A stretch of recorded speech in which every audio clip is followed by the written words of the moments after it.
Por que que as coisas não são do meu jeito? Você já observou quantas e quantas e quantas pessoas têm esta sensação? Aliás, você já observou quantas vezes nós mesmos, nas nossas vidas, nós já experimentamos essa sensação? Por que que as coisas não são do meu jeito? Por que que as coisas não são simples para mim? Por que que parece que isso flui para todo mundo, menos para mim? Você já observou que, às vezes, algumas pessoas, parece que as coisas caem de mão beijada nas mãos delas, e enquanto que outras pessoas lutam e elas têm a sensação de que, meu Deus, por mais que elas façam, para elas terá sempre apenas o mínimo suficiente para elas sobreviverem. É impressionante quando nós observamos a quantidade de crianças, de adolescentes que sofrem de algo que chama transtorno opositor. Tudo elas têm que ir contra, tudo elas têm que lutar. Parece que elas sempre têm que estar brigando por um lugar, pela sua razão, pelo seu direito. Não, isso não é incomum, absolutamente. Você já deve estar pensando em quantas pessoas que você conhece que têm esses sofrimentos inexplicáveis. Esses sofrimentos que eles são desproporcionais à maioria das pessoas ou desproporcional à realidade que aquela pessoa vive. Inclusive, eu fiz um vídeo sobre isso e esse vídeo trata acerca do trauma de nascimento, da importância do nascimento nas nossas vidas, de como a maneira com que nós nascemos afeta a nossa vida fora, a nossa existência, não só na nossa infância, mas também na adolescência, na juventude, na idade adulta. Tem quantas pessoas que ao envelhecerem, ao atingirem a sua maturidade, a sua terceira idade, elas estão vivendo absolutamente o reflexo do seu trauma de nascimento. Elas ainda estão brigando, elas ainda estão chateadas, elas ainda estão protestando, porque esses traumas, se eles não forem curados, eles não cessam. Essas dificuldades podem ser por conta do trauma de nascimento. E você já sabe, nós poderíamos elencar uma quantidade enorme das formas pelas quais as pessoas nascem. Nós temos desde as condições de violência obstétrica, onde a mãe e o bebê não são respeitados, e por si só essa experiência de desrespeito, de querer que a parturiente ganhe o seu bebê, tenha o seu trabalho de parto deitada, pode realmente fazer com que esse bebê, esse ser humano, tenha dentro das suas imagens internas, dentro das suas memórias, dentro das suas memórias pessoais, dentro das suas memórias epigenéticas, dentro da sua memória inconsciente, pode fazer com que essa pessoa ao longo da vida simplesmente se comporte contra. Ela sabe que ela é do contra. Não é que ela gostaria de ser do contra, mas ela é do contra. Por que ela é do contra? Porque é a maneira com que o seu inconsciente decidiu e definiu que ela teria os seus direitos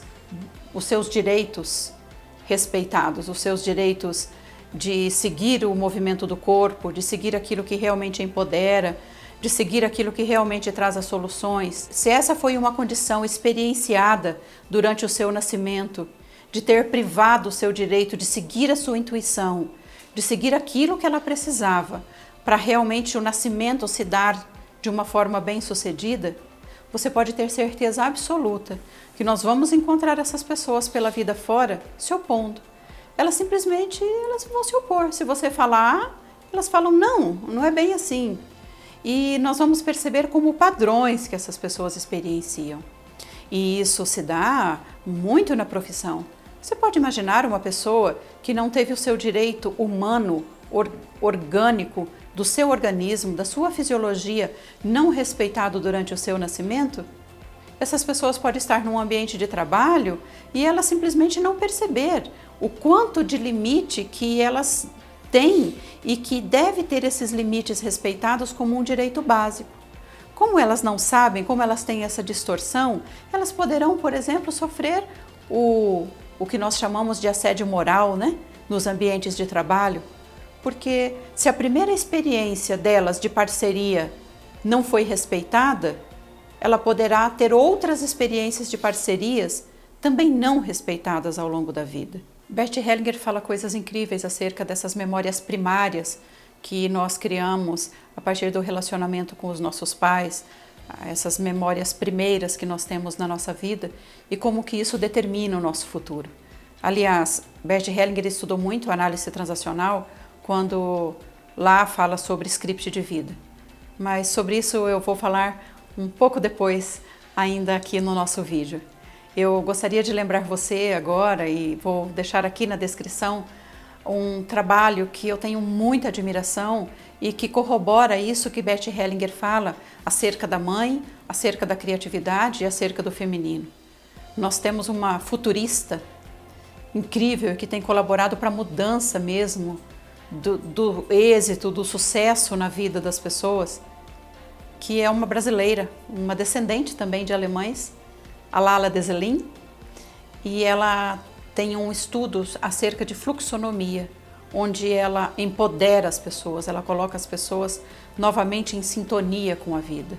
É incrível, é fantástico, como que o empoderamento, a possibilidade do novo, realmente vem a partir da mãe, a partir de ressignificar, de refazer essas memórias de nascimento, muitas vezes traumáticas para a maioria das pessoas.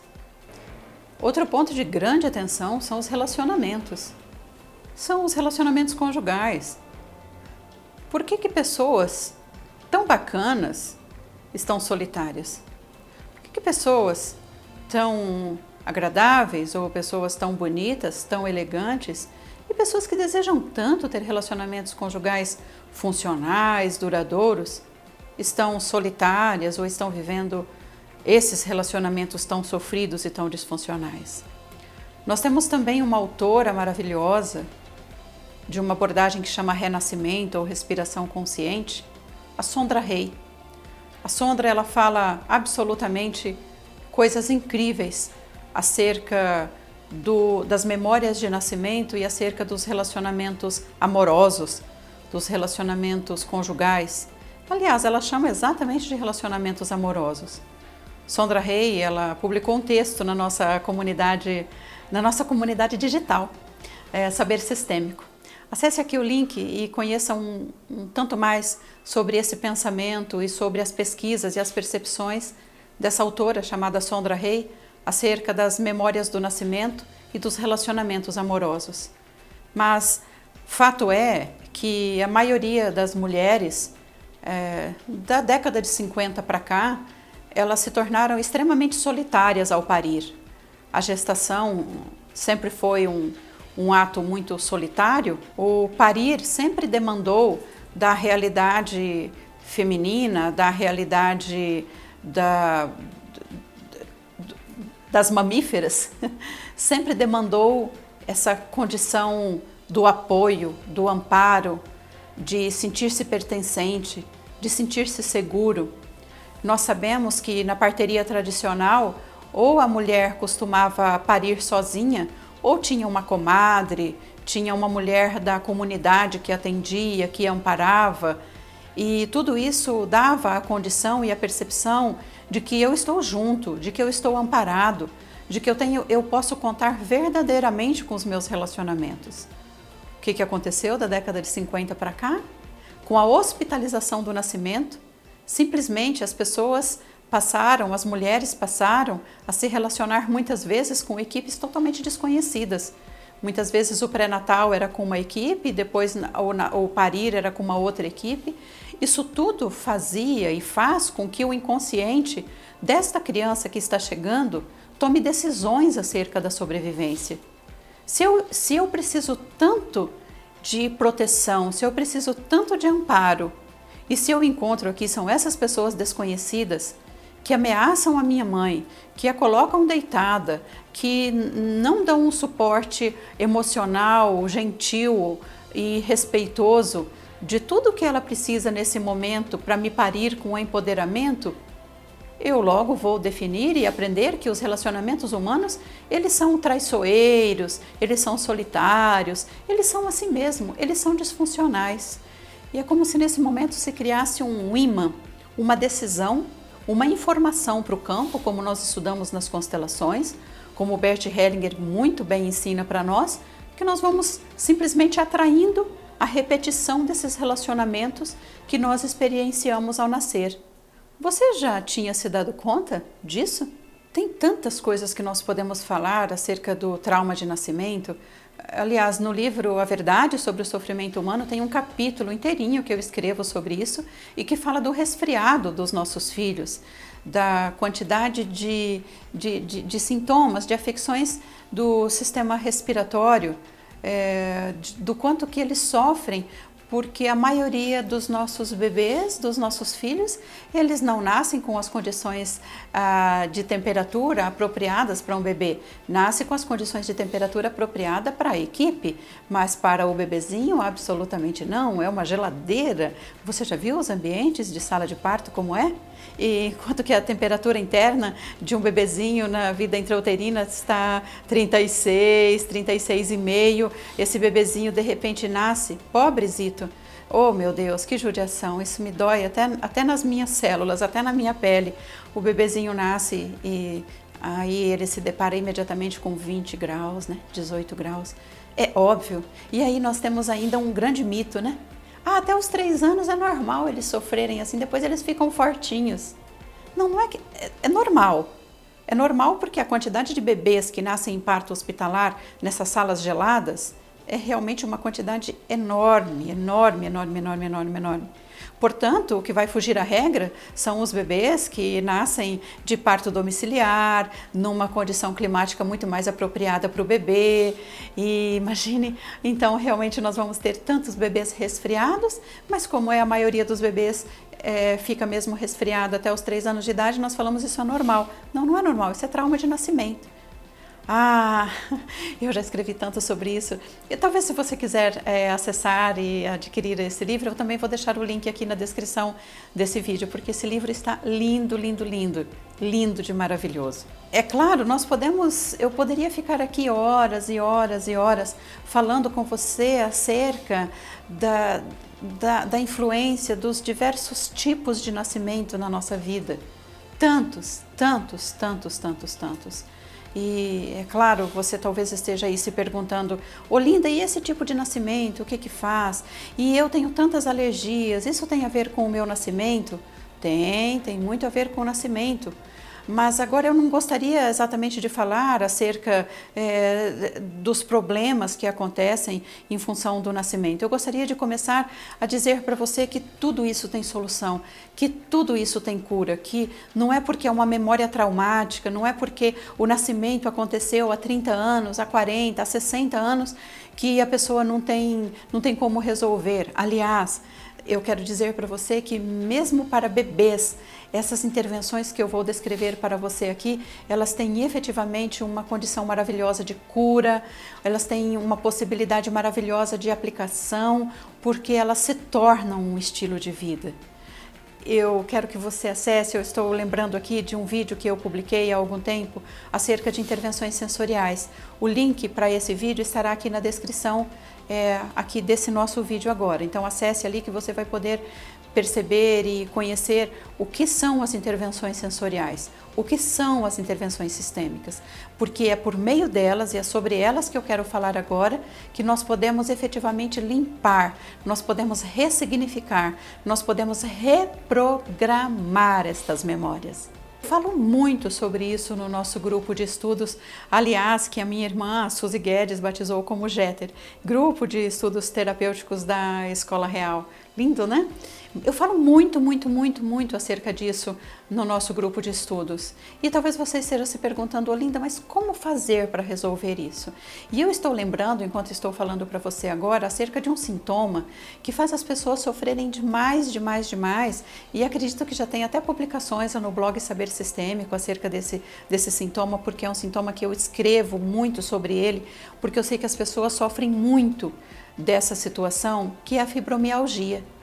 Aquelas dores terríveis pelo corpo que as pessoas têm.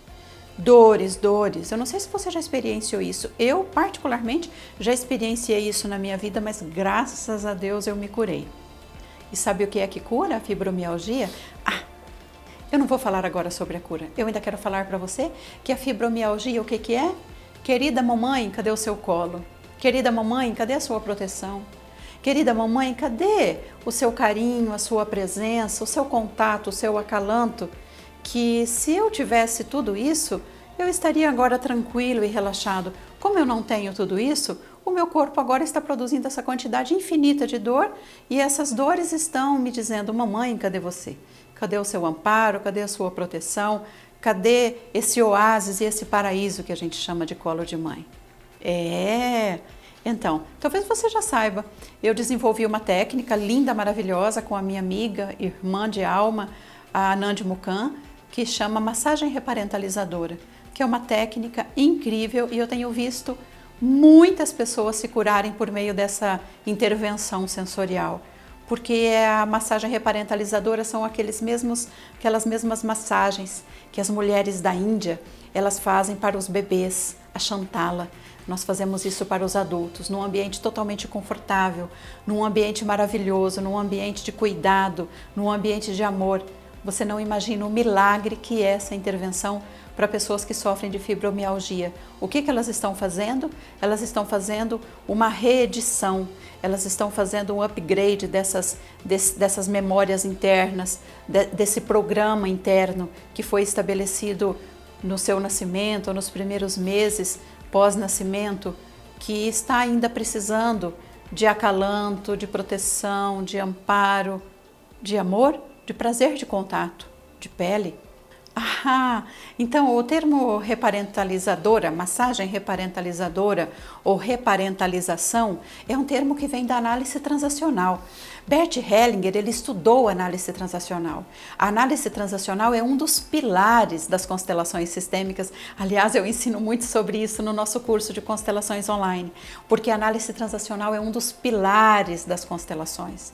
E reparentalização é um termo que significa eu vou dar a mim mesmo ou ao outro o fato de recuperar as memórias de relacionamento com os nossos pais, dessas memórias positivas que deveriam acontecer em tese, em teoria, até os 8 anos de idade. Se até os 8 anos de idade nós temos memórias positivas e favoráveis de amor, de acalanto, de companheirismo, de limite, de proteção, de subsistência dos nossos pais, a gente não vai precisar reparentalizar. Mas isso seria o mundo ideal, porque o mundo ideal não é assim, o mundo real é muito diferente e nós sempre precisamos de um pouquinho mais de amor, um pouquinho mais de proteção, um pouquinho mais de amparo, um pouquinho mais de limite.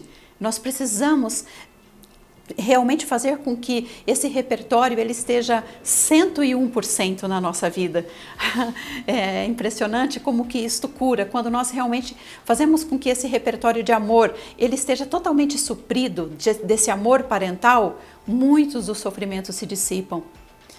A fibromialgia, as alergias, hoje mesmo eu falava num grupo sobre isso, as alergias, as intolerâncias, as reatividades, né? Os transtornos, por exemplo, de comportamento cessam. É impressionante como isso cura por meio das intervenções sensoriais. A massagem reparentalizadora você encontra em diversos lugares do mundo, porque felizmente as pessoas têm encontrado muito mesmo.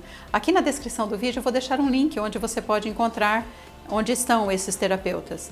Mas eu estou aqui pensando uma coisa. Será que você gostaria de saber mais acerca da massagem reparentalizadora? Deixa aqui nos comentários se você tem curiosidade, que eu posso voltar a apresentar esse tema. Então, nesse vídeo eu falei para você acerca do trauma, acerca das memórias de nascimento, do quanto isso influencia a vida das pessoas, do quanto isso influencia a sua vida, mesmo que você não soubesse. Talvez você tenha até respirado, assim, suspirado de alívio, né? Nossa, isso faz tanto sentido. Talvez você esteja extremamente curioso agora para conversar a respeito do seu nascimento com a sua mãe ou com alguém que ainda possa relatar acerca do seu nascimento, porque eu tenho certeza que você, a partir desta compreensão do quanto que o seu nascimento afeta a sua vida, você já está se sentindo um pouco menos culpado, né? Do tipo, pô, Por que que eu trabalho tanto, luto tanto e as coisas não são como eu gostaria? Por que que eu ainda estou solitário?